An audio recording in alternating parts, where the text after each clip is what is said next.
Liebe Teilnehmer unseres Webinars heute von axinocapital, wir wollen natürlich heute über Gold sprechen, über Sonoro Gold.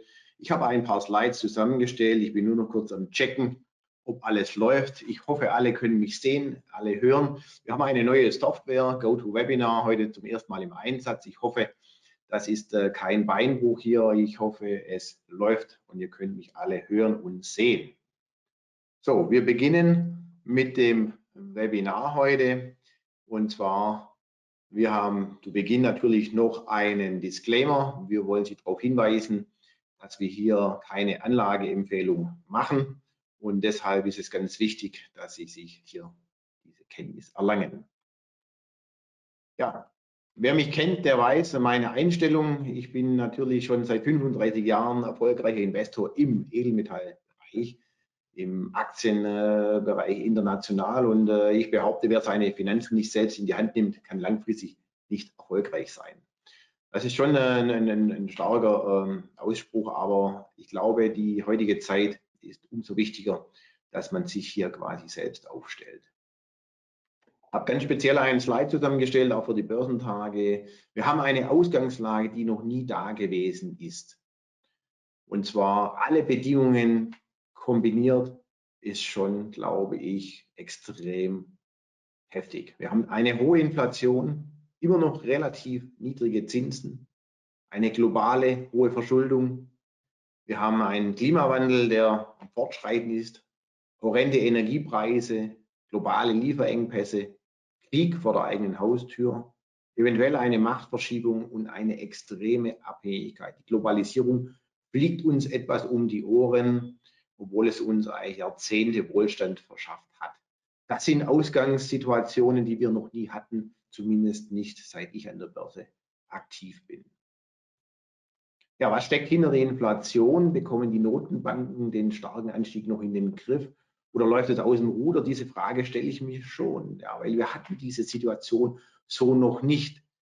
Es gibt ja in der Historie schon auch die eine oder andere Situation, wo dann halt auch Währungsreformen kamen oder auch Hyperinflationen. Das kann man nachlesen, das weiß man, aber wir zu unserer Lebzeit können eigentlich so eine Situation nicht einstufen. Inflation haben wir natürlich extrem in Europa, aber ich würde sagen global. Diese 10% haben wir eigentlich schon erreicht. Und ich würde sagen, das geht auch nicht so schnell weg. Ganz wichtig aber aus meiner Sicht, mein Freund Frank Holmes von US Global Investors macht immer wieder sehr, sehr gute Slides. Das sieht man auch hier. Er hat mit US Global hier einen publiziert, den ich gerne hier eingebaut habe ins Webinar. Und zwar hat man in den 80er Jahren die Methodik der Inflationsberechnung verändert, modifiziert. Aber ich würde sagen, verändert zum Verschleiern vielleicht sogar auch. Und es gibt natürlich Mathematiker, die können das natürlich rückrechnen. Und angenommen, wir würden heute noch so publizieren wie in den 80er Jahren, dann wäre eigentlich die Inflationsrate schon längst zweistellig, ja, schon Richtung 20%. Das sollten wir uns auch bewusst sein. Ich glaube, man spürt das auch am eigenen Geldbeutel, am täglichen Leben, wenn man einkaufen geht. Wir haben hier starke Anstiege bei uns in Europa in den Lebensmitteln, aber ich glaube, das ist schon auch ein globales Thema. Es gibt halt eine gewisse Verknappung, die wird sich auch morgen nicht lösen. Und diese Charts hier oder diese Aussagen mit diesen Preisanstiegen bei den Lebensmitteln, die gehen eigentlich nur bis April. Jetzt sind wir schon im Oktober. Ich könnte mir vorstellen, die Preise sind nochmals deutlich auch angestiegen die letzten Wochen. Ein ganz wichtiger Chart von meinem Freund Ronald Stöfferle von der Incrementum. Wir haben ja immer die Quellen auch angegeben. Ich glaube, der ist wirklich sehr, sehr wichtig. Ja. Ich bin ja 70 geboren. In den 70er, 80er und 90er Jahren gab es Inflationszeiten über sehr, sehr lange Zeiträume. Und zwar sehen Sie hier jetzt in diesem Chart, dass wir quasi zusammenhängende Monate hatten zwischen 50 und 100, fast 30 Monaten am Stück, wo die Inflationsrate doch 3% oder höher lag. Also die Inflation war ja kein Thema, so die letzten 20 Jahre. Es hat keinen interessiert, die Zinsen waren bei 0 und die Aktien konnten hausieren. Aber dieses Szenario, was wir jetzt haben, hatten wir schon. Wir haben es vielleicht auch vergessen, verdrängt und die Wall Street Spekulanten, ja, die haben es zur Seite geschoben. Aber ich glaube, das müssen wir einkalkulieren. Inflation geht nicht so schnell weg, wie durch manche FED-Mitglieder oder auch die EZB-Mitglieder uns weismachen wollten. Eine wichtige Thematik, die viele Anleger, glaube ich, momentan gar nicht so auf dem Radarschirm haben, ist, kommt es zu einer globalen Machtverschiebung? Ich sehe nicht nur wegen dem Ukraine-Konflikt und auch, sagen wir mal, USA und China, sondern eigentlich noch 2, 3 Stufen weiter oben jetzt angesiedelt, diese Verschiebung der Mächte. USA war ja jahrzehntelang ganz klar die angebende Kraft hier. Man hat auch jedem aufs Auge gedrückt, dass alle Geschäfte in US-Dollar abgewickelt werden, wenn es ums Öl und den Ölverkauf geht. Und ja, will man da vielleicht die Amerikaner vom Thron stoßen? Will man sie ablösen? Will man den Dollar als Weltwährung ablösen? Ich glaube, das sind auch Themen, die mit reinspielen und die müssen wir uns einfach auch bewusst sein. Mir ist dann aufgefallen, dass eigentlich diese BRICS-Staaten sich jetzt die letzten Wochen, speziell auch durch Putins Aktivität und auch, sag mal, Aktion, da so doch noch deutlicher zusammengerückt sind, sie auch öffentlich committed haben. Die BRICS-Staaten sind ja Brasilien, Russland, Indien, China und Südafrika. Und die formen einfach sich als schlagkräftiges Bündnis zusammen. Wirtschaftlich 40% machen die aus in der Weltwirtschaft. Die haben insgesamt 3 Milliarden Menschen. Das darf man also nicht ganz unterschätzen. Haben, glaube ich, schon auch mehr Wachstum intern wie wir. Wir haben ja sehr viel Sättigungsgrade schon erreicht. Aber Indien, China, da gibt es noch unheimlich viel Nachholbedarf, gerade von der unteren Schicht in die Mittelschicht hoch. Und da will auch jeder einen Kühlschrank haben oder vielleicht ein Smartphone und. Alles Dinge, die bei uns schon längst Standard sind. Aber eines haben sie gemeinsam, diese Länder, sie wollen eigentlich sich alle vom US-Dollar abwenden. Das kann man eigentlich so ein bisschen rauslesen. Und was wir jüngst gelesen haben, klar, wenn man dann auch Russland ausschließt von einem SWIFT-System, dann entstehen natürlich auch neue Systeme, neue Zahlungssysteme. Und ja, die Botschaft vom Juli war, will Moskau hier seinen eigenen Goldhandel machen, da gehe ich gleich noch drauf ein. Und deswegen, ich frage mich, gibt es eine neue Weltordnung? Was passiert eigentlich global? Weil auch das beeinflusst unsere Finanzwelt und beeinflusst sicherlich unser Edelmetall. Machtwechsel durch Goldhandel, das ist auch eine provokante Frage. Also wie gesagt, die BRICS-Staaten gegen die G7-Staaten, Russland und China, glaube ich, haben schon so Goldreserven in der Größenordnung von Amerika, vielleicht sogar auch schon größer. Wer kommuniziert hier schon ehrlich? Das weiß man ja auch nicht so ganz genau. Die Amerikaner verleihen sehr viel Edelmetall, vermutlich. Haben die noch alles im Tresor? Wir wissen es nicht. Aber ich glaube, eines ist sicher, Russland und China sind Goldproduzenten, die verkaufen eigentlich nichts am Weltmarkt. Und die Goldreserven von den Chinesen, die sind eigentlich nicht up to date. Also ich könnte mir vorstellen, die haben wirklich schon deutlich mehr als in der Vergangenheit und können hier eigentlich Amerika Paroli bieten. Ja, wenn man dann Russland von London ausschließt, wenn man sie ausschließt vom Edelmetallhandel, dann muss man natürlich auch einplanen, dass genau diese Länder vielleicht einen eigenen Goldstandard einbeziehen und starten. Es gab jetzt die Nachricht, Moskau will einen eigenen Goldstandard, ein Gütesiegel am Goldmarkt errichten. Kommt das? Und wenn ja, was machen die dann mit ihren Währungen? Gibt es da eine Währungskopplung? Das weiß man nicht, aber ich glaube, Gold und Silber oder Edelmetall im Speziellen werden eine Rolle spielen bei einer künftigen Neuausrichtung zum Thema Währung und das wiederum auch als Großmacht.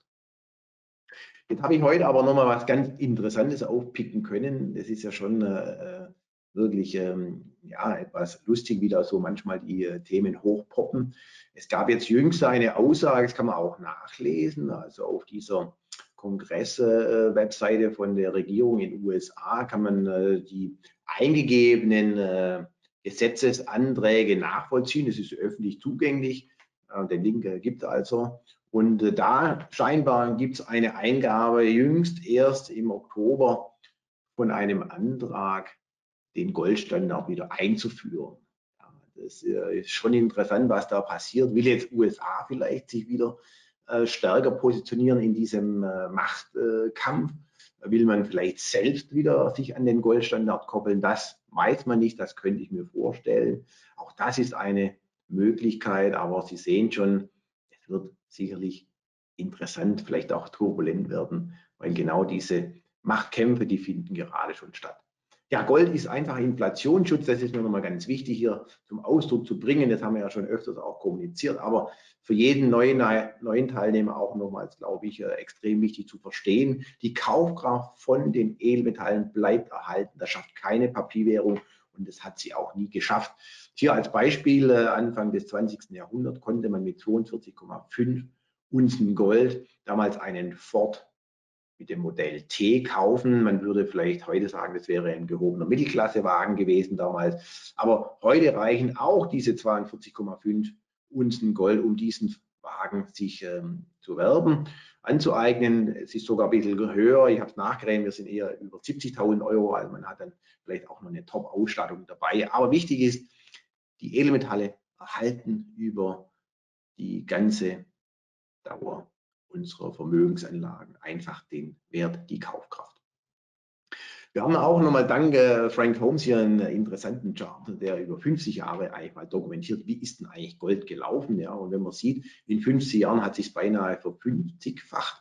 Das würde bedeuten, wir bewegen uns eigentlich bei einer Performance von jährlich 8 bis 10%. Das ist schon beachtlich. Ich glaube, das wissen viele Investoren gar nicht, weil sie eigentlich das Thema Gold so ein bisschen aus den Augen verloren haben und gar nicht so im Detail verfolgt haben. Aber das ist die Realität, das sind die Fakten und das sollte man einfach auch wissen.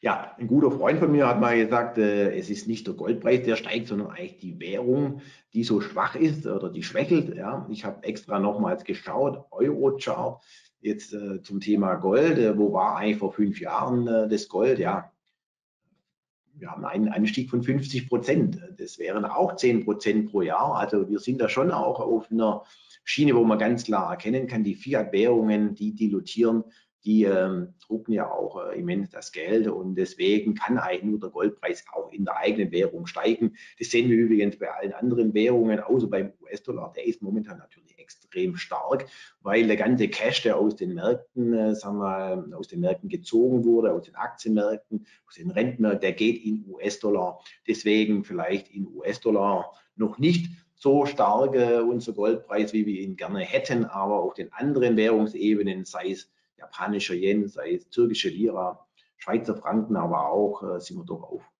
sehr, sehr hohen Ständen. Warum? Klar, die Verschuldung, die nimmt ja auch ja, sehr stark zu. Schauen Sie mal im Chart, wir sind nicht mal hier unten bei 2008, 2009 in der letzten Finanzkrise, sondern der Chart fängt erst an bei 2014, aber ist halt schon auch nochmal ein klares Dokument, warum die Verschuldung so stark gestiegen ist, warum die Papierwährungen so schwach sind. Und wir drucken ja noch mehr Geld und noch mehr Geld. Wir reden ja nicht mehr von Millionen, sondern nur noch von Milliarden. Wir brauchen 100 Milliarden hier. Heute Morgen habe ich gelesen, um die Gasgesellschaft zu retten, brauchen wir 40 Milliarden. Wir wollen 100 Milliarden in die Rüstung stecken. 200 Milliarden kostet die Deckelung. Wenn Italien hops geht, um es mal salopp auszudrücken, braucht Deutschland 150 Milliarden. Es sind schon riesige Summen und das geht eigentlich gerade so weiter. Deswegen kann man eigentlich auch nur nachvollziehen, warum eigentlich die Zentralbanken ihre Goldbestände seit der letzten Finanzkrise eigentlich eher aufgebaut haben. Auch das, glaube ich, ist ganz arg wichtig, hier nochmals zum Ausdruck zu bringen. Ja, wir fragen uns, soll man jetzt Goldaktien kaufen? Wir waren sehr, sehr gut in unserem Timing. 2019 haben wir empfohlen die Lithiumaktien und auch die Uranaktien. Wir haben da jeweils 10-Bagger eigentlich in unserem Axino-Univers, in unseren Stocks to Perform dokumentieren können. Klar, Aktien sind volatiler als physisches Gold. Physisches Gold ist die Vermögenssicherung, das Hedging der eigenen Währung. Die Aktien sind natürlich der Hebel. Warum? Wenn der Edelmetallpreis ansteigt, dann gehen die Aktien überproportional natürlich auch nach oben. Momentan will eigentlich die Edelmetallaktien keiner haben. Die Kurse sind eher am Tief. Das sieht man auch hier. Das Ratio zum Standard & Poor's 500, also US-Index, zeigt ganz klar, ja, das Ratio ist sehr, sehr tief. Also man kann jetzt überlegen, ist jetzt der US-Markt zu hoch bewertet oder die Goldaktien zu günstig? Ich glaube vielleicht beides, aber Sie sehen schon auch aus einem langfristigen Chart, der jetzt hier über 100 Jahre zurückgeht, diese Situation und Phasen hatten wir schon mehrfach. Die ist wieder extrem. Wir als Contrarian Investors denken schon, man muss das kaufen, was andere nicht wollen. Und da sehen wir schon auch gute Chancen bei den Edelmetallaktien. Da kommen wir gerade jetzt auch zu unserem ersten Unternehmen, was wir ja heute im Speziellen auch durchleuchten möchten. Wir haben auch das Management nachher im Webinar drin, die Sonoro Gold. Und die steckt bei uns natürlich auch in unserem Magazin Stocks to Perform. Ich habe hier eine gedruckte Version, das gibt es jetzt demnächst wieder zur Edelmetallmesse. Heute Morgen haben wir den Druck freigegeben. Hier seht ihr jetzt am Bildschirm die Sonoro Gold. Das ist so eine zweiseitige Dokumentation, die wir hier machen. Übrigens in unserem Investorenportal axinocapital.de/sonoro gibt es auch weitere Informationen, unsere Interviews, alle Artikel, die wir zum Unternehmen veröffentlichen und schreiben, findet ihr dort kostenlos zum Einsehen. Aber das Stocks to Perform wird demnächst wieder veröffentlicht werden. Bevor wir jetzt aber einsteigen ins Detail, muss ich natürlich auch unseren Interessenskonflikt nach MiFID offenlegen, was wir hiermit tun. Da gibt es zwei davon. Zum einen, wir sind Aktionäre der Sonoro Gold und zum anderen unterhalten wir einen Kommunikationsdienstleistungsvertrag, das laut Gesetzgebung offengelegt werden muss, weil es Interessenskonflikte darstellt. Ja, jetzt kommen wir mal zu Sonoro. Und heute Mittag dachte ich, man, ich muss auch mal schauen, wie ist die eigentlich so in der Performance gewesen. Und ich habe mir erlaubt, die Sonoro mal zu vergleichen, nicht wegen der Unternehmung, ja, Barrick Gold und Agnico Eagle, das sind die zwei anderen Gesellschaften. Also Sonoro ist dunkelblau, Barrick ist rot und Agnico ist lilafarben, falls man das am Chart nicht erkennen kann. Ganz wichtig, die Unterscheidung. Aber eines haben sie gemeinsam, sie haben eigentlich eine ähnliche Entwicklung und ich bin positiv überrascht, dass Sonoro nicht schlechter jetzt hier abgeschnitten hat als die großen Goldproduzenten und Player. Das sind sicherlich sehr, sehr gute Repräsentanten. Wir hatten einen Peak, da hat eigentlich die Sonoro outperformed. Die zwei großen, klar, es ist eine Junior-Aktie, die kann sich auch mal schnell verdoppeln. Das macht vielleicht so eine größere Gesellschaft nicht so leicht. Das hatten wir im Juli. Vielleicht war da die Hoffnung, dass dann doch die Ergebnisse kommen schon da oder größer. Ich weiß jetzt auch nicht mehr so ganz genau. Aber im Großen und Ganzen kann man sagen, die Aktie entwickelt sich eigentlich im Branchendurchschnitt. Das ist eigentlich die wichtige Aussage hier. Wir sind also nicht schlechter gefahren mit einer kleineren Gesellschaft. Ja, Venture-Kapitalbeteiligung bei Sonoro. Warum sind wir da engagiert? Was ist der Antrieb, sich da ins Risiko zu begeben? Natürlich an erster Stelle, wir kennen das Management. Ich persönlich seit Jahrzehnten. Den John Deutsch, den wir nachher auch noch hören, als Chairman, den kenne ich seit 35 Jahren. Mit dem hatte ich wirklich den ersten Ten-Bagger. Da war ich um die 20. Da ist die Aktie dann durch Explorationserfolg von 20 Cent auf $2. Ich war happy als junger Mensch und die Aktie ging dann aber auf $12. Auch das gibt es im Mining-Business. Und der Ken McLeod als President und CEO, der wird nachher auch die Präsentation halten. Den kenne ich also auch schon 15 Jahre. Also Management ist für uns extrem wichtig, weil wir Vertrauen haben ins Management. Die müssen ja alle Unternehmensphasen managen, auch gut managen, auch wenn es mal nicht so läuft, müssen sie am Kapitalmarkt Geld aufnehmen können. Sie müssen das Vertrauen der Anleger gewinnen, das tun die. Und im Speziellen Sonoro erfüllt eigentlich diese Kriterien. Ich würde die Herrschaften als sogenannte Company Builder bezeichnen. Also Personen, die auch wirklich was schaffen wollen, was erreichen wollen. Und da gehören auch der Chief Operating Officer Jorge Diaz dazu, der schon mehrere Minen gebaut hat in Mexiko. Und auch der Explorationsgeologe Mel Hertrig, der da unten schon Funde gemacht hat und diese Ressourcen dann an größere Unternehmen verkauft hat. Also alle zusammen verkörpern eigentlich genau das, was wir brauchen, wenn wir schon in so eine kleine Gesellschaft investieren. Aber auch das Cerro Caliche-Projekt befindet sich ja in einer sehr, sehr guten Infrastruktur. Die Regierung unterstützt natürlich auch den Bergbau und Cerro Caliche ist umgeben von anderen Minengesellschaften. Ich glaube, der nächste Produzent ist gerade mal 8 Kilometer entfernt. Was uns jetzt bei Sonoro eigentlich ganz gut gefällt, es ist klar noch eine kleine junge Gesellschaft, aber wir haben auch ein Projekt mit einer kleinen CapEx, also einer kleinen Investitionssumme, die man hier aufbringen muss, um diese sogenannten Haufenlaugungsanlage bauen zu können. Das hat einen gewissen Charme, gerade wenn die Märkte so schwierig sind, an Kapital ranzukommen, glaube ich, je geringer der Kapitalaufwand, je besser, je eher noch zu handeln. Aber auch die Chance, dass wir dieses Update der PEA dieses Jahr noch bekommen, um dann auch schon ein längeres Minenleben zu erhalten. Wir haben aktuell eine PEA-Studie mit 7 Jahren Minenleben. Wir glauben, die Bohrungen aus dem Jahre 2022, also dieses Jahr, werden die Ressourcen deutlich erhöhen und die Chance auf ein Minenleben von 10 Jahren in der nächsten Stufe ist also gegeben.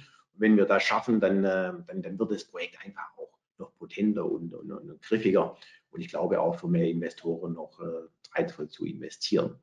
Die Projektfinanzierung sei am Laufen.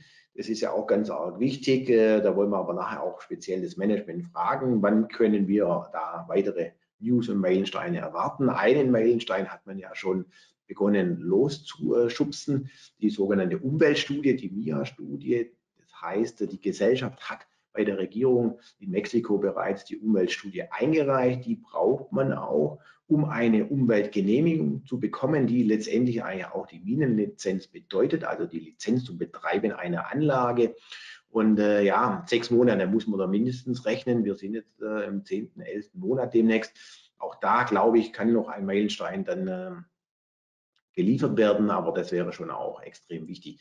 Geplant für die Produktion auf Cerro Caliche ist Ende 2023, also nicht mehr sehr lange. Normalerweise ist ja so ein Minenbau oder sagen wir, das Finden einer Ressource, die Entwicklung und dann der Minenbau, findet man ganz gerne 15 Jahre.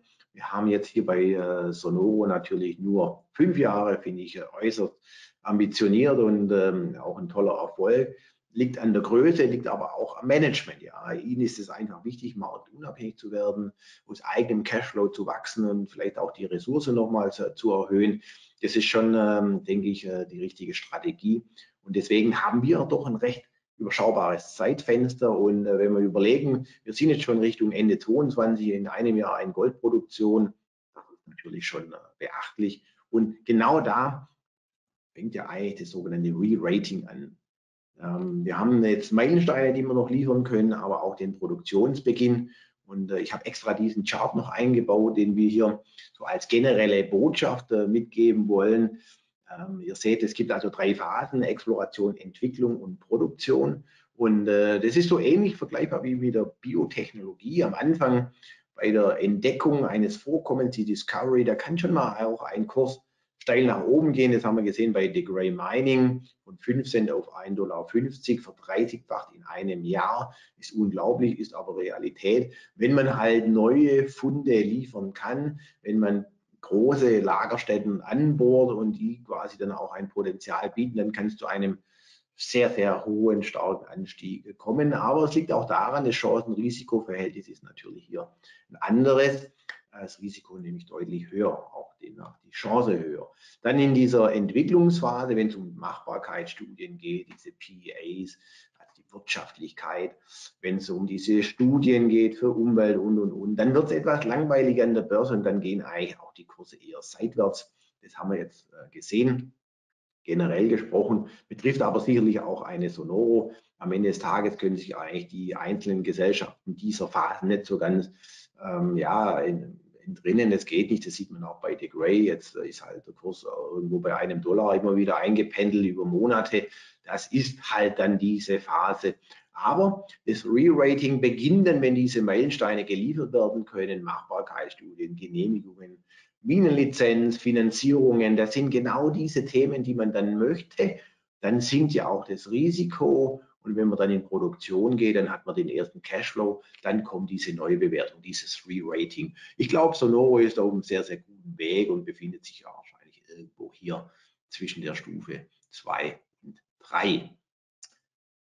Ja, jetzt kann ich nur noch zuletzt darauf aufmerksam machen, die Münchner Edelmetallmesse steht an. Wir freuen uns schon riesig, endlich mal wieder eine Präsenzmesse und ein Treffen auch mit Investoren, mit Aktionären. Wir sind vor Ort, logischerweise mit einem großen Stand. Wir haben aber auch Sonoro vor Ort. Der John Deutsch hat sich angemeldet. Ich freue mich, dass er kommt. Und wie gesagt, das Stocks to Perform Investorenmagazin gibt es dann auch noch gratis, frisch gedruckt. Wer uns noch nicht verfolgt, sollte natürlich uns auf allen Kanälen abonnieren, dass ihm nichts mehr rausgeht, was wir hier produzieren an Interviews, Aufklärungsarbeit, Informationen veröffentlichen. Meine Wenigkeit kann man erreichen, relativ simpel, axino.com sind die ganzen Kontaktdaten. Jetzt starten wir noch eine kleine Umfrage, die ist anonym. Wir möchten gerne auch wissen, gibt es bei unseren heutigen Teilnehmern auch schon Sonoro Aktionäre? Muss keiner reinschreiben, wie viele Aktien er hält oder wann er die Aktie gekauft hat, ist völlig anonym. Wir möchten nur gerne wissen, haben wir Zuhörer heute dabei, die quasi Aktionäre sind. Es ist ja auch wichtig, dass die mal das Management direkt sprechen können. Aber wir laden auch, wie gesagt, alle ein, um dann in München den persönlichen Dialog zu führen.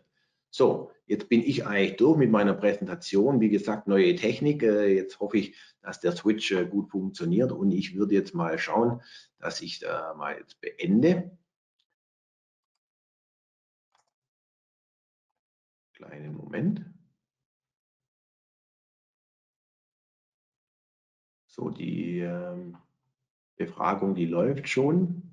Da darf ich auch Ich klinge mich mitmachen. einmal ganz kurz ein. Hallo von Jan. Ihr kennt mich aus den Videos, aber sieht mich gerade noch nicht.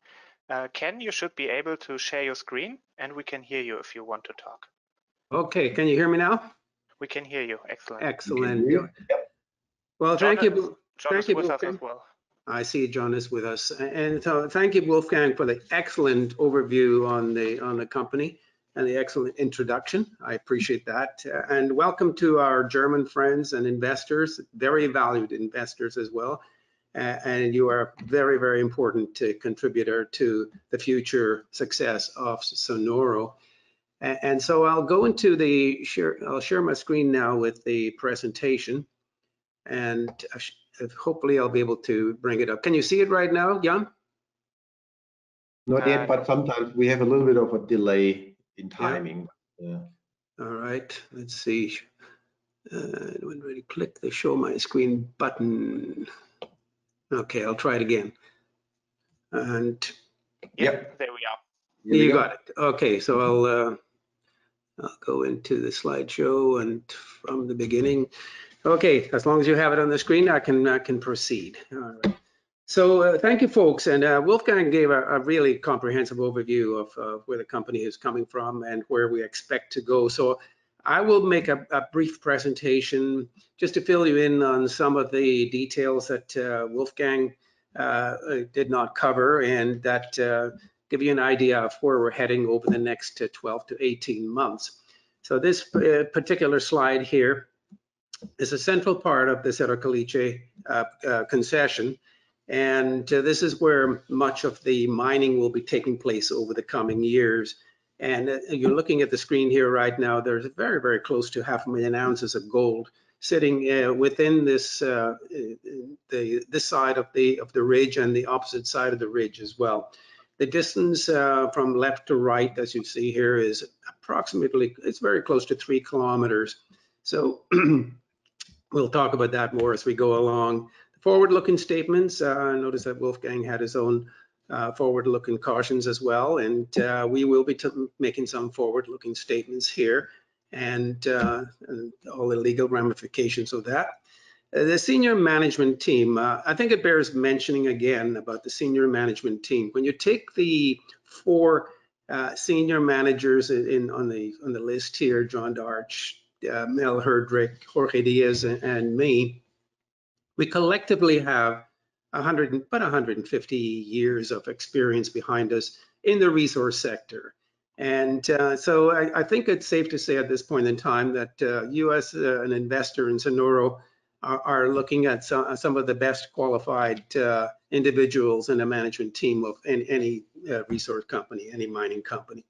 So we're very, very comfortable in telling you right now that we have the ability as a team to take a project through all the way from early stage exploration, identify a resource and build up a resource on these exploration concessions and take it all the way through to production.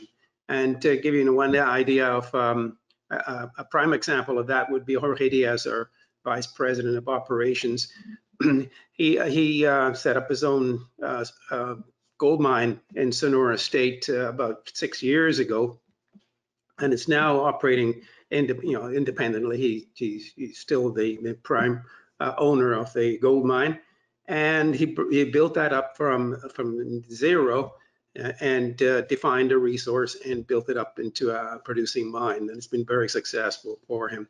Mel Herdrick, excuse me, Mel Herdrick has over 40 years experience in finding gold in various parts of North America and Mexico, most notably about 30 years experience in northern Mexico, formerly head of exploration Mexico for Phelps Dodge. And he's been with us now since the inception of the company in 2012. And prior to that, he was one of the key shareholders and the key management of Pediment Gold, which was developing 2 major projects in northern Mexico, the San Antonio project in the Baja Peninsula and the La Colorada project near Hermosillo in Sonora State. And these were the catalysts for Argonaut Gold to take over the company in 2012. And that was a very successful outcome to Pediment Gold and the shareholders. John, he's over 35 years experience in developing projects around the world and highly experienced. And he can go into it in greater detail with you. And John, do you have a moment to explain your background?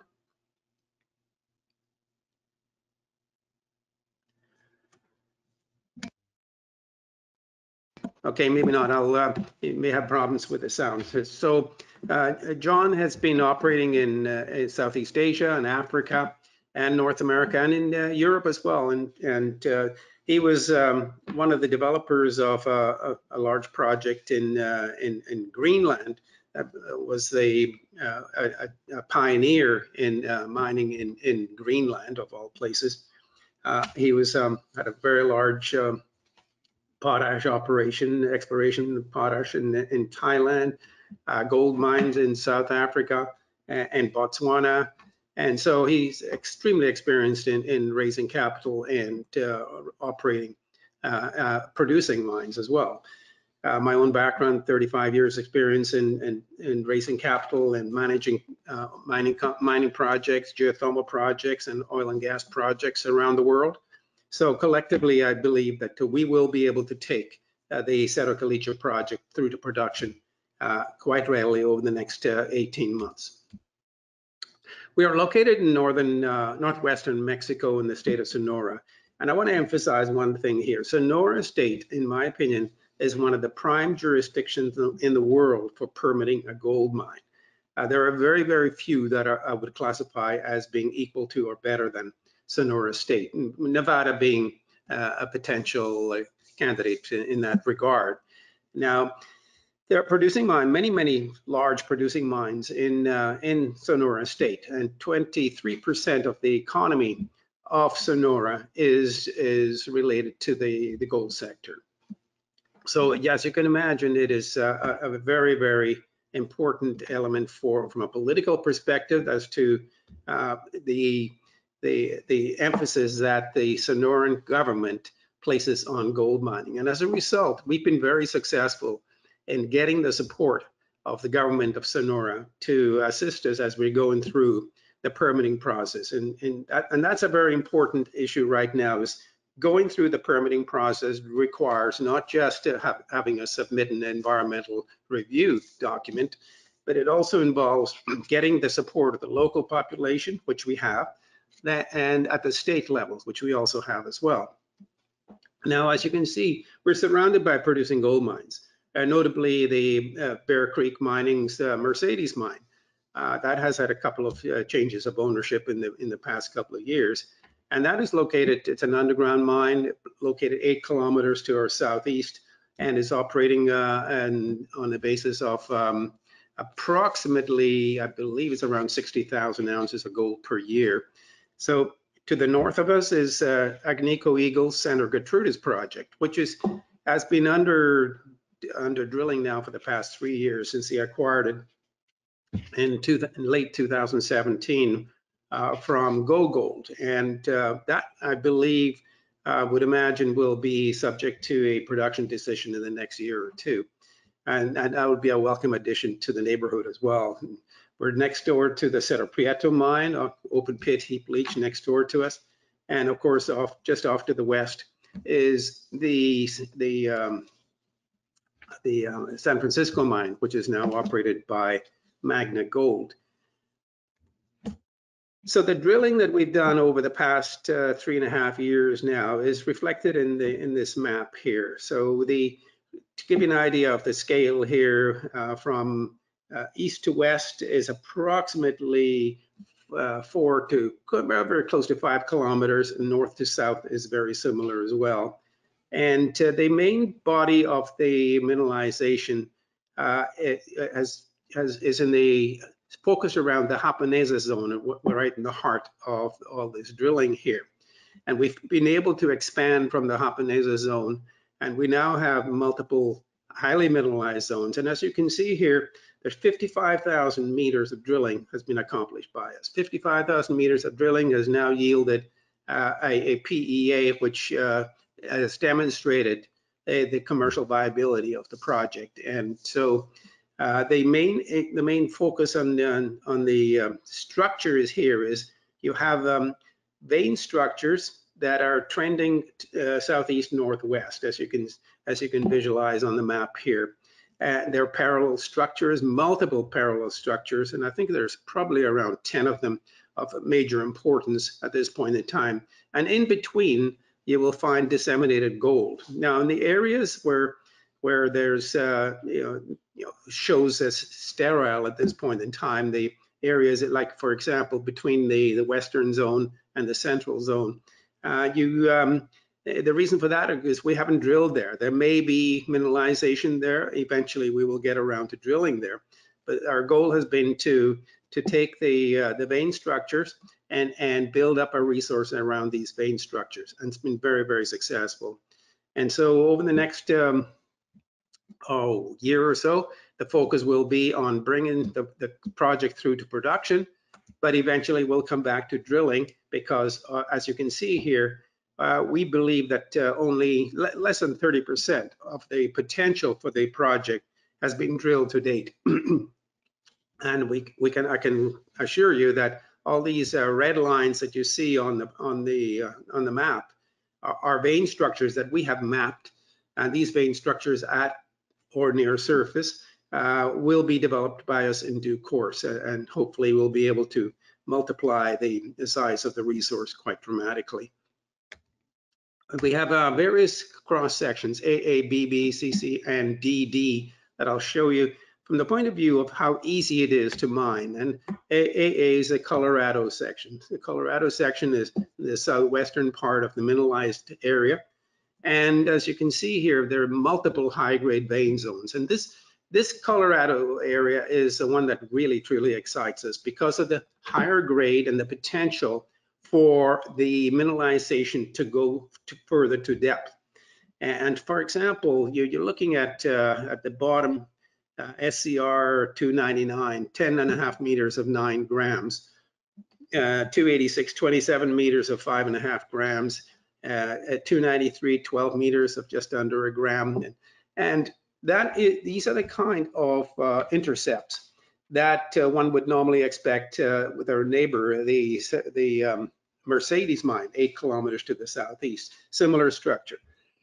In fact, it is the same structure. And but the difference between us and Mercedes is we are encountering these high-grade vein zones at very, very shallow depth, 55 meters approximately, for example, for 280, SCR 286 and SCR 299. And so we are optimistic at this point in time that as we drill deeper in the future, the potential for us to extend the mineralization to depth is very, very high.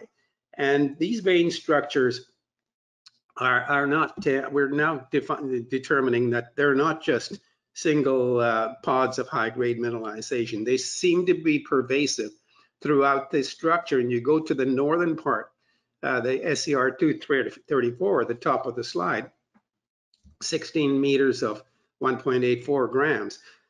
9.14 meters of just under 10 grams.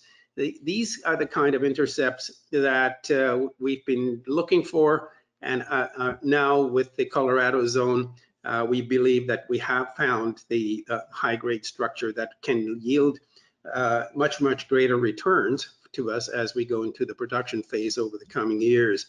Now, these high-grade vein zones continue to the north, and the next cross section I want to show you is about 500 meters to the north at the Guadalupe and the Cabeza Blanca zone.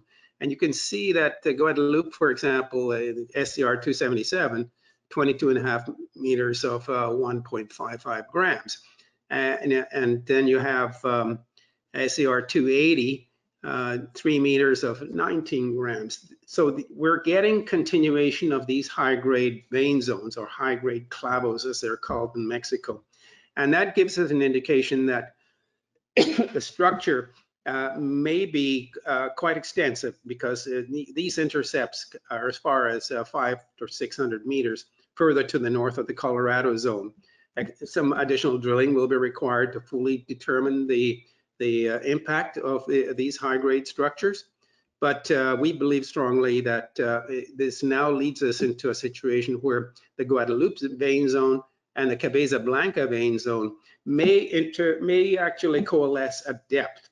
It hasn't been drilled to depth at this point in time. In the future, when money is more available, we will certainly do that. We will investigate at depth and see if indeed there is a potential for an underground high-grade mine in this part of the concession.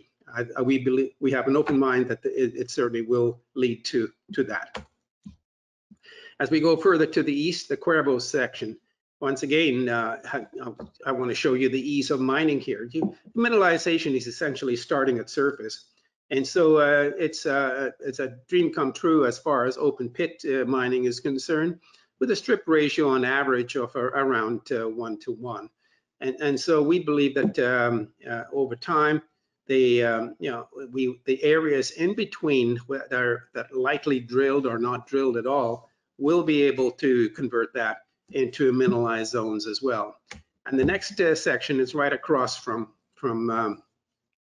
the Cabeza Blanca and the Guadalupe zone all the way through to the east. And I think you're probably looking at about 3 kilometers of width across there. So you can see, excuse me for the coughing, but the high-grade vein zones interspersed with the disseminated gold in between. Additional drilling, of course, will be done to infill the gaps that you're seeing there. And so ease of mining here is the most important, and mineralization, like I mentioned, starts at surface. So we had a resource estimation completed by Micon Corporation, which was our consulting geologist last year and this year. And they've calculated the areas within the pit shells, which are these darker outlines. Take some water. These pit shells have been defined as containing 31.5 million tons of mineralization, of which 85% is in the measured and indicated category. So let's round it off to 350,000 ounces at a grade of 0.41 grams per ton of gold. On top of that, you've got 71,000 ounces of inferred, right about the same grade as well.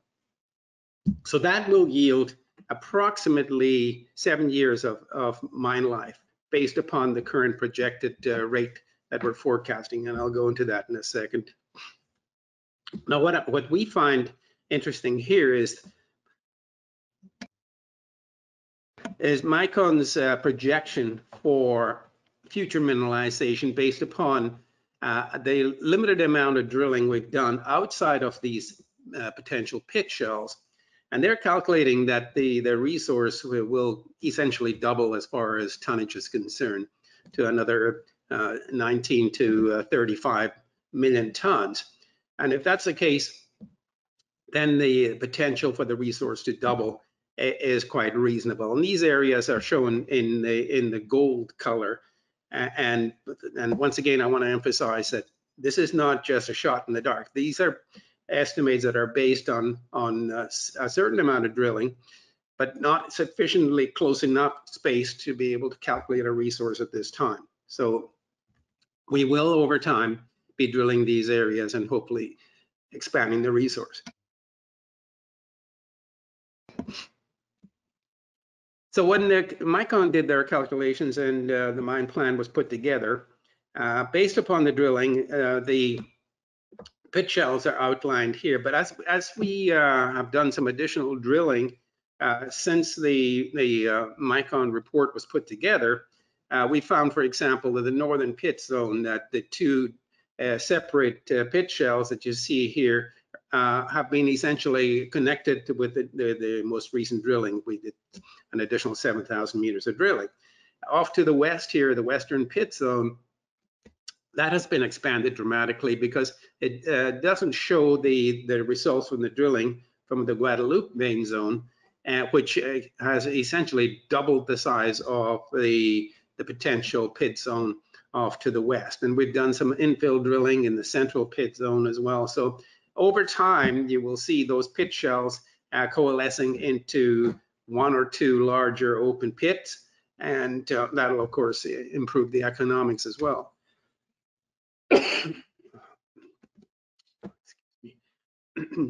Now the PEA that was introduced in October of 2021 was superseded in May 2022 by the additional by a new PEA that demonstrated a much improved economics on the project. And these were, and I'll just focus on the value of the updated PEA. The after-tax net present value of $53 million is based upon essentially a throughput of 8,000 tons per day initially, increasing after year 2 to 15,000 tons per day. But the interesting aspect of it is that because of the higher grades that we're going to be experiencing in the first few years, we have a remarkably similar amount of production as far as gold is concerned over that 7-year potential life of mine as it stands right now. And it's approximately 45,000 ounces per year. Now, over that 7-year period, we are going to be doing additional drilling. So it stands to reason that the life of mine will increase over time. In fact, this 7,000 meters of additional drilling we did this year has not been incorporated into this resource estimation here. And so I would imagine that will have a positive impact on the economics as well. Now, capital costs. We had a $32 million initial capital cost that when we did some optimization on the project and the design, we were able to get it down to a $26 million capital cost. And that, of course, has had a bit of an impact positively on the cash cost per ounce and the all-in sustaining capital required. And so this summarizes the production that we're forecasting over that proposed 7-year life of mine.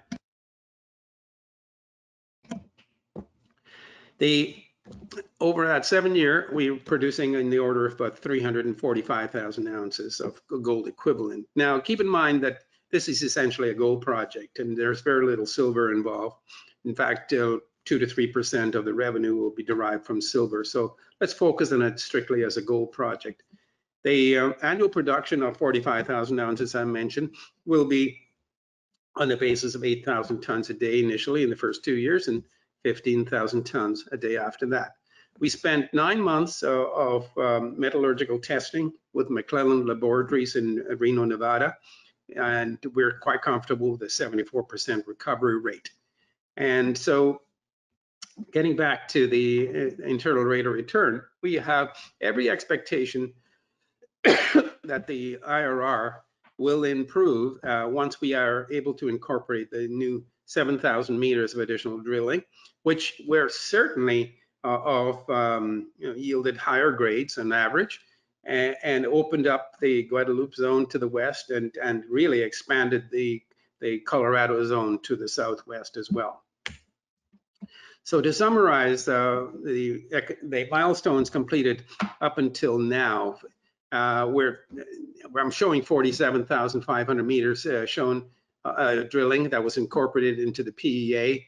Now the next edition of a resource estimation will include the 7,300 meters that was drilled in 2022, and so from November 2021 until about May of 22. And the next, the environmental impact studies led to us submitting the application for the environmental impact statement, and that was done in May. It has been going through the process with Semarnat, the environmental agency in Mexico, and we're quite comfortable in telling you that we haven't seen any showstoppers as far as the review of the environmental impact statement. They call it the MIA in Mexico, the Manifiesto de Impacto Ambiental. And so we started engineering the project several months ago internally, and because we have a team of engineers on our staff that are very competent at mine design, and eventually we'll be bringing in outside consultants once we have the project finance in place. And so that will continue into the latter part of the year and into the new year as well. And the estimation right now is site preparation will start early in the new year, and I'll show you a chart on that. And so as of yesterday, we announced the completion of a $624,000 equity finance to provide us with additional capital as we move forward towards securing the project finance. And you know, there are certain tasks that have to be undertaken, of course, in order to get to project finance. The most important one being completion of the updated resource estimation, which is underway, and the production of a mine plan, which is also underway. And so we are expecting that the resource estimation will be in our hands by December. And the reason for the delay was we have been dealing with potential project lenders for quite some time. Our favorite project lender currently has requested that we bring in an independent third party to assess the I can't get rid of this frog in my throat. To bring in an independent third party to assess the resource estimation and be able to advise them that it is satisfactory. Because as you can well imagine, we have two ways of looking at producing a resource estimation. One for the stock exchange. It has certain criteria involved, and then for the project lender, there are much more stringent requirements for the project lender. So I'm happy to report that so far we have been very successful in satisfying the project lender, and we are proceeding with this independent third-party review, and hence the reason why I'm estimating right now that by December we'll have the resource estimation updated, and then a final report will be early in the new year. Permitting wise, it's been going smoothly, as I mentioned. We have received ongoing dialogue with the Semarnat, the environmental agency. We haven't seen any showstoppers as far as the ability to obtain our environmental impact statement hopefully by the end of the year. I think it's positive in that regard. And so project financing will be contingent on us getting the environmental permit in place. I mentioned before about mine engineering. That's an ongoing issue right now, and it will continue well into the new year. Obviously, even after we start the site preparation and construction phase, engineering will continue. And then the goal is to, by the end of 2022, by the end of 2023, to be essentially at or near completion of construction of the mine and start the mine commissioning at that time. We'd love to be drilling today to extend the life of mine beyond the 7-year, that is forecast in the recent PEA, and which hopefully will increase with the 7,000 meters of additional drilling. But it's all dependent upon having capital in place. And the best way to obtain that capital is get into production and start generating cash flow. And that's the goal. So I'm going to hand you over to John. If John, are you able to talk about the capital structure?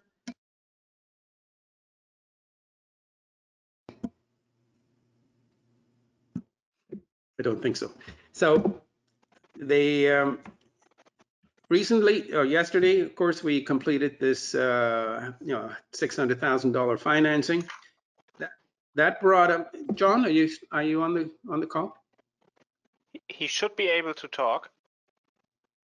He's in the call. He's on mute. But I think we have a technical issue. Okay, so I'll summarize it then. As of today now, we have a total issued and outstanding of 143 million shares. That gives us a market capitalization of around Canadian $20 million. We believe that's very low. We believe that the value, when you look at the value of the project as it stands in the PEA, we should be trading at multiples of that. But that's a reflection of the current market, and we have to live with it for the time being. But eventually, I think we all agree that their potential for gold to go up is quite significant over the coming year. And they fully diluted. There are warrants at 30 cents of 73 million that will be expiring in 2023. And some of you may own some of these warrants. I certainly do. There's also 24 million warrants at 22.5 cents. They'll be expiring in 2024. And we would anticipate that these will all be exercised, because as we come out with the news over the coming year and a half, I would fully expect that we will be able to capitalize on a stronger market to be able to exercise those options and warrants. So that summarizes everything at this point in time. And I would like to ask the audience to, with any questions that they may have, so I can answer it. And I don't know, Jan, I can remove the PowerPoint from the screen here and start talking to folks directly. Yes, hold on. But we already got some questions. I will remove the screen. Just hold on.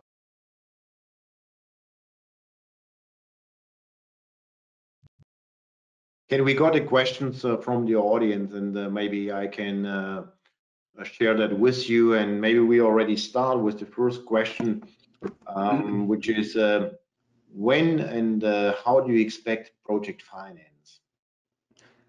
Okay, this is where John would have been able to address that directly, but if he's got technical issues, I'll attempt to do that. We have been working for the past 2 years with potential project lenders, and we do have a preferred. Excuse me, I have to sign off periodically to cough, so I apologize again. This particular project lender is the one I mentioned to you that has requested that we take a look. We bring in an independent third party consultant to review all the technical data to date. And so we are very far advanced with our review process in that regard. I can't tell you how much longer it's going to take, but it'll certainly take a few more, several months to be able to come to a final conclusion with that particular project lender and or others. And so I would estimate that in the spring, by the end of the year, we'll have a greater definition, and by January, I think we'll be able to state with a great degree of certainty whether that particular project lender is going to be the ultimate participant in the project financing. I believe that the next edition of the PEA and the mine plan will demonstrate the true value of the project, and we're looking forward to getting that completed and sharing it with you all, of course. And so I would say at this point in time, all the work that we've done over the past 2 years, in spite of having one of the, in fact, the worst market I've experienced in 40 years in the junior resource sector, I would say we have prevailed. We've been able to not only to survive, but thrive. So I would estimate that by the spring of 2023, we should be looking at being able to deliver to you a full financing package that hopefully we can all be satisfied with. Okay, and you said you are working on the update of the PEA that has been delayed already, we have to say. So what is the time frame now? Is there any signal from your consultant that you can get that more precisely when that update will come out? I think the market is really expecting that update and want to see if we can get to a 10-year or better number of life of mine. Yes, so whether we can deliver a 10-year life of mine based upon the additional 7,000 meters drilling, I cannot say at this point in time. But the timing-wise, what we've been told is December we'll have the resource estimation in place with you know, with the blessing of this independent third party. So that would be the catalyst for us then to make final plans for moving towards the project finance, on the basis, of course, that we would have the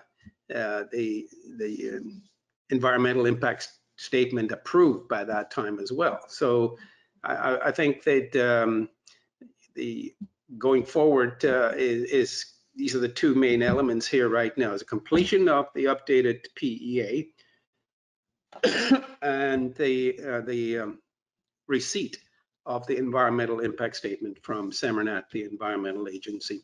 And I believe that these will happen within the coming 90 days. Okay, good. Let's stay with the project finance, because I see some additional questions coming in, and one participant, shareholder, I guess, he wants to know what about the credit line of the bank, or what is the rate? I think it is not a bank you can get the financing, right? It's not a bankable feasibility study you are going to produce, so it must be an alternative to that. Could you please comment? Yeah, there is no requirement at this point on the part of the preferred project lender to go to a feasibility study. There may be at some point a requirement to go to a pre-feasibility study, but so far we have determined that the work we've been doing, it has been satisfactory to them. Excuse me.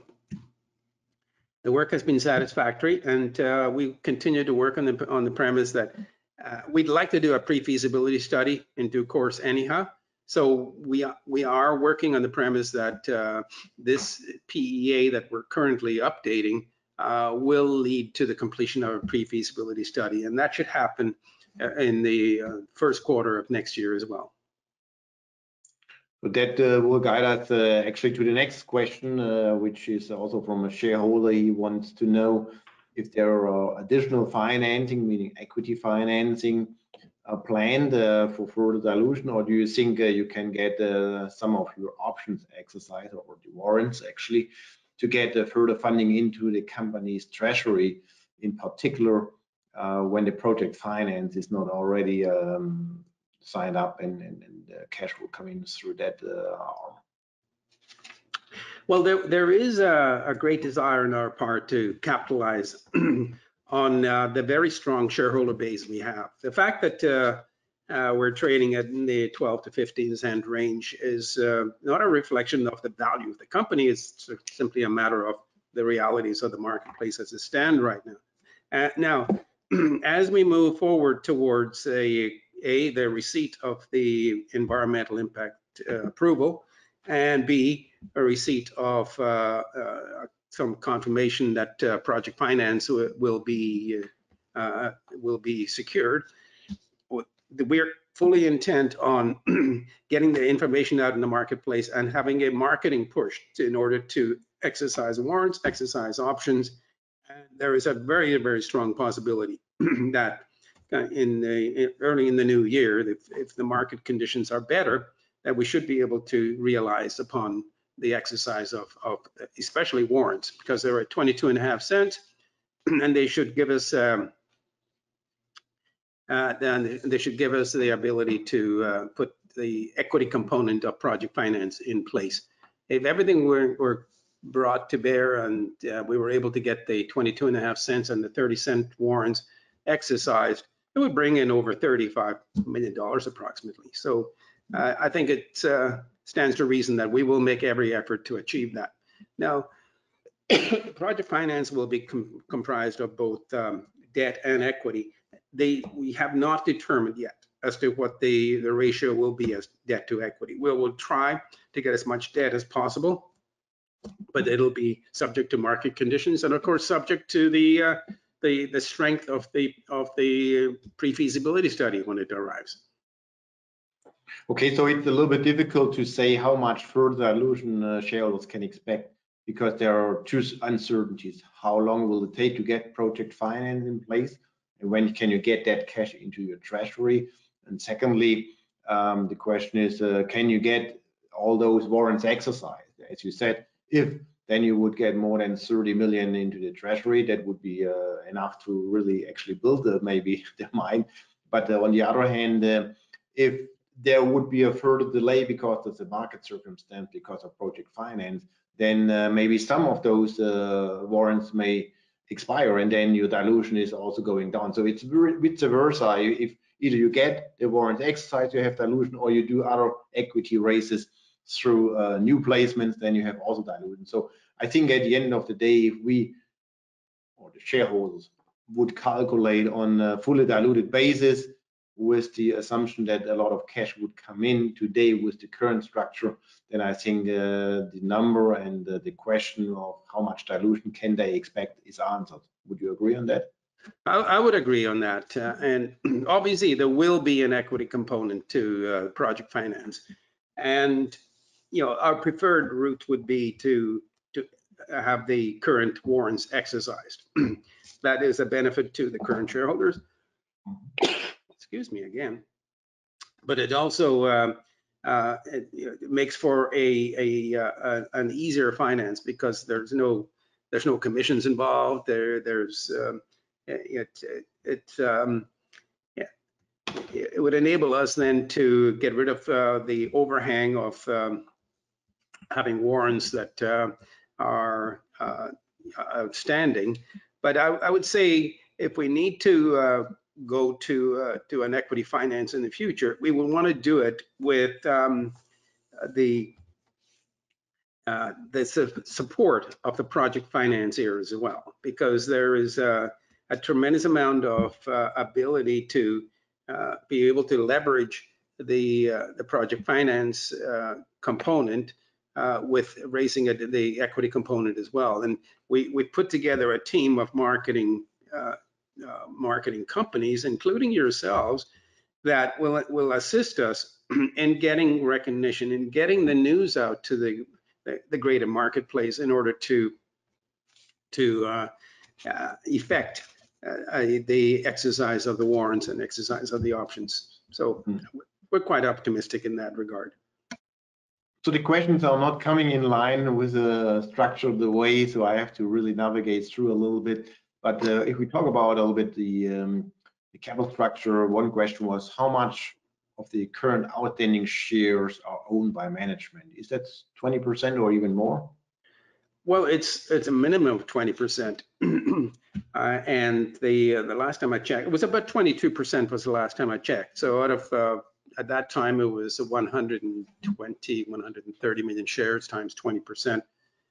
So I think it's safe to assume that there's always a desire on the part of management that every time we do a financing to participate as to that same amount of 20-25%. And that's been the case for the past 3 or 4 financings.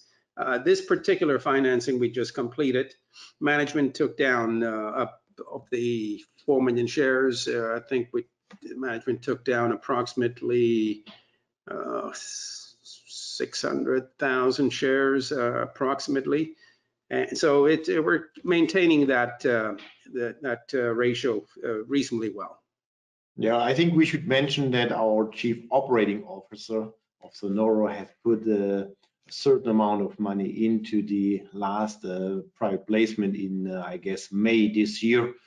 So obviously he is a strong believer that he can build and operate that heap leach operation. And we also should mention, because John in the past always said to me, you can use that name, Tuki Angus, who is the chairman of K92 Mining, a very successful mining operator, and he's the chairman. He has put, I think, around $1 million Canadian already into Sonoro Gold. I think we should outline that.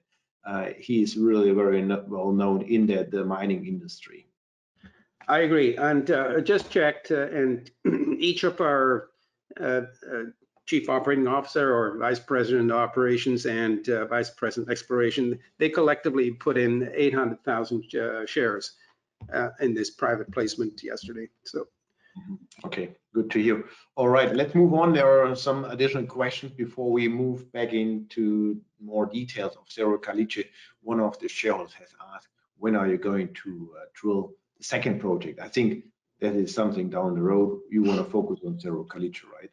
Yes, I would love to have a drill rig on San Marcial tomorrow, but it's not going to happen because of the dilution to the shareholders. You know, I'd like to see, before we raise any capital for San Marcial, I'd like to see a much more robust share price. And the San Marcial project has a similar kind of potential as Cerro Caliche. We believe that minimum of 1 million ounces at or near surface, and potential for even higher. So I'm chomping at the bit to try and get a drill rig on there, and we will in due course. But it's just a matter of we can't divert our attention from Cerro Caliche. We have to make this work over the coming year, get it into production. And then we can afford to the luxury of, you know, looking at the San Marcial project and maybe even look at other projects that are being offered to us as time goes by. That all makes sense to me, but one question in this regard from my side, could you truck any San Marcial ore to an operation at Cerro Caliche? Is that in a trucking distance? Would that make sense? No, at this point in time, while the distance as the crow flies is only about 30 kilometers, by road it is probably 100 kilometers. So it's probably not going to work. So you need to have San Marcial develop its own infrastructure. Okay, got you. All right, let's talk about a little bit of the planned operation at Cerro Caliche. So one question is, who is going to build and construct the heap leach operation? Is there a third party you use, or do you do that with your own team? What is the plan? Okay, that's a very, very pertinent question. The answer is there are numerous construction companies in northern Mexico, especially in Sonora, that have the expertise to build a mine. And so we have been discussing with some of these construction companies the possibility of them bidding on certain aspects of the mine. And yeah, so you will see several consultants brought in, several construction companies brought in to build the mine, but under the direction of our own technical team. Excellent.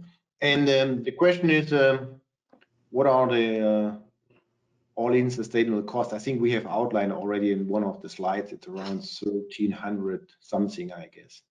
Yes, I think that can we do better than that? I believe we can, and there are several ways of achieving that. One, of course, is the cutoff grade is an important factor in determining how much value you're going to be extracting from the ground. And if we look at increasing the cutoff grade and focusing on developing a higher grade mine, then the production rate will be down. We won't be producing, the throughput will be down, but the actual yield will be higher per ounce. So obviously, we are going to be looking intensely at reducing the all-in sustaining capital, reducing the cash cost per ounce. And I believe we can do much, much better than $1,200. Mm-hmm. But how about inflation? We have a general inflation issue globally. I think that is also something you have to deal with. But on the other hand, do you benefit from a weaker Mexican peso, or can you outline a little bit what do you expect here? I mean, the costs maybe go up, but on the other hand, local things are getting cheaper. So is there a cost inflation expected from your end? In certain aspects, yes. We have seen an increase in steel costs, so that's going to be reflected in the higher cost for the crusher, for example.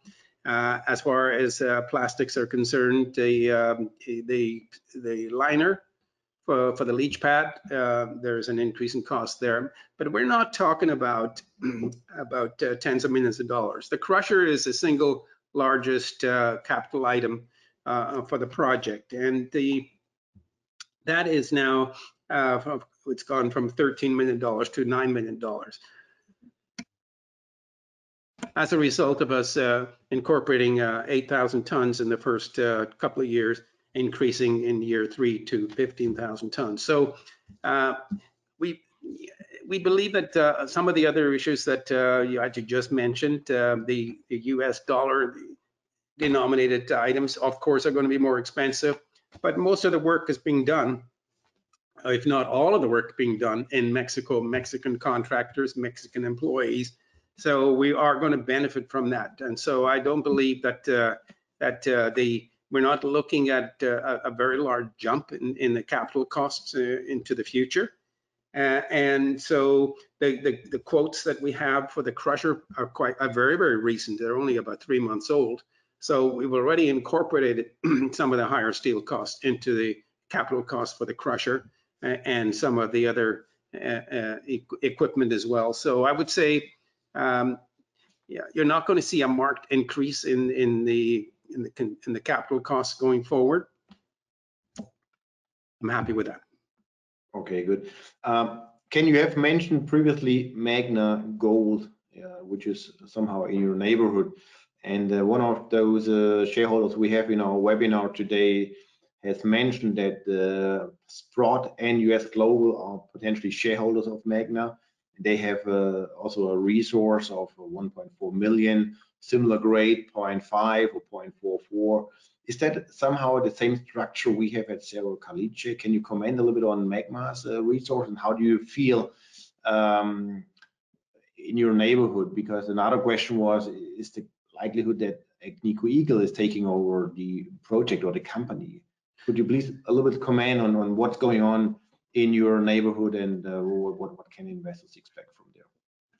Okay, I'm not qualified to really explain the difference between Cerro Caliche and Magna's San Francisco geology. It is different. The one that's the best comparison I have right now would be the La Colorada, which is operated by Argonaut. It was developed, of course, by our own technical team, and we're very familiar with that. So that would be the apples to apples comparison you can come up with. As far as Agnico Eagle is concerned, while there's a lot of similarities in the geology, I believe, but there's a lot of differences as well in the structure of the mineralization at Santa Gertrudis. So Is it complementary to us to have Agnico Eagle as our close neighbor? The answer is yes. We have had a good relationship with Agnico when we were working on the Cipriona project in the Mulatos mining district. And are they a potential candidate in the future to look at this? It's a possibility, but I wouldn't guarantee it at this point. But we'd certainly like to take a look at that in the future. Then the Mercedes mine, there's a lot of similarities in the geology and the structure between us, because we are on an identical structure, on the same structure, which is trending southeast northwest, which goes through the Mercedes mine, goes through Cerro Caliche. That is a logical one for us to compare apples to apples with, as opposed to comparing it with San Francisco. I think in general we can commend that the producing companies, they always are desperate for additional inventory. And if somebody is finding ounces in the ground and they are attractive to them, of course they would have an interest. That's a normal process in the mining space. We have seen M&A activities in the past, and we will see M&A activities in the future. I think that's not unusual in the mining space, correct? I think it's not unusual. In fact, as the amount of exploration conducted by the major mining companies has diminished over the past few years, there will become a crisis point where they will have to start replenishing the resources that they have already mined and have been mining over the past few years. So there will be a spate of M&As in the near, I don't know the near future, but it's certainly over the coming years. So will we be a beneficiary of that? The answer is hopefully, yes. We would anticipate that our goal right now is to build Sonoro into a mid-tier producing miner. But along the way, if a larger company wants to take a look at us, we're not averse to having them looking over our shoulder and to possibly taking an interest, or even eventually making an acquisition offer. So, but for the moment, we're fully content to say we want to increase the value of each ounce in the ground as much as we can internally before we start looking for any kind of outside influence to come in. Perfect. I think we should invite our shareholders to come really to the Munich show. As I said, the 4th and the 5th of November at the MBG Museum. Come meet with us, talk to John Deutsch. He's not in the webinar today for technical issues, but you can meet him in person. That's even better. And you can ask all of your questions again and again. I think you always have been very open from a management point of view, talking to your shareholders, which I really appreciate. And there was another question: when do we list the company on the Frankfurt Exchange? We have it already. You can buy shares in Germany already. This is not a shareholder yet, but if you go on axinocapital.de/Sonoro, you get all the information we have, including the ISIN number and how to trade the stock on the German exchange or in Canada. Yeah, is there anything you would like to add, Ken, from your side? I think we covered most of the questions. I'm just reviewing it. I think we have done quite well. Of course, everybody is waiting for the next few milestones, which I have outlined as the catalyst for maybe a potential share price increase. A lot will come, but as you said already, you're pendant to consultants, to third parties, and obviously everything has slowed down a little bit on this planet. We have to live with it. That's the normal. And in general, I think it's not a big issue, but at the end of the day, you will progress, you will deliver. That's important. You will execute on the milestones, which is a kind of a potential of re-rating of the company's valuation. And I think it is obvious that it could be much, much higher. Any last comment from your side before we close off that webinar? Certainly. I think, first of all, I want to apologize. I have a nasty cold, so that's why I was coughing all my way through the webinar here. So thank goodness I can't give any of you my cold over the internet.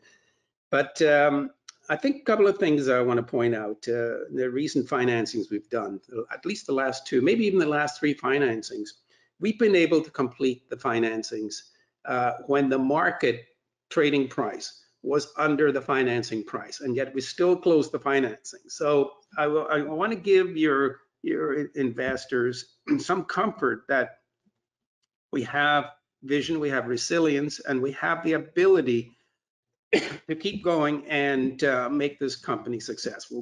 We are 100% certain we are going to be able to raise a project finance. That is not an issue for us internally. And so I want to give your investors some degree of comfort that we will get to our destination. It didn't happen. It may not happen in October, November, December as we originally anticipated, but because of market conditions, let's push that back into the first quarter of 2023 and make it a very successful year for us at that point. Okay, so we look forward to that successful year. Thank you very much, John. Thank you very much, Jan, for organizing the whole webinar here. I hope I could give you some information, and Ken as well. We would like to thank you for your patience and staying with us. It's late now here in Germany, and your day is actually starting. Ken, thanks a lot. I hope we see you soon. Absolutely. Thank you, Wolfgang. Thank you, Jan. And thank you to all of our dear friends in Germany. And look forward to, well, John will meet you shortly. And hopefully I won't be too far behind him.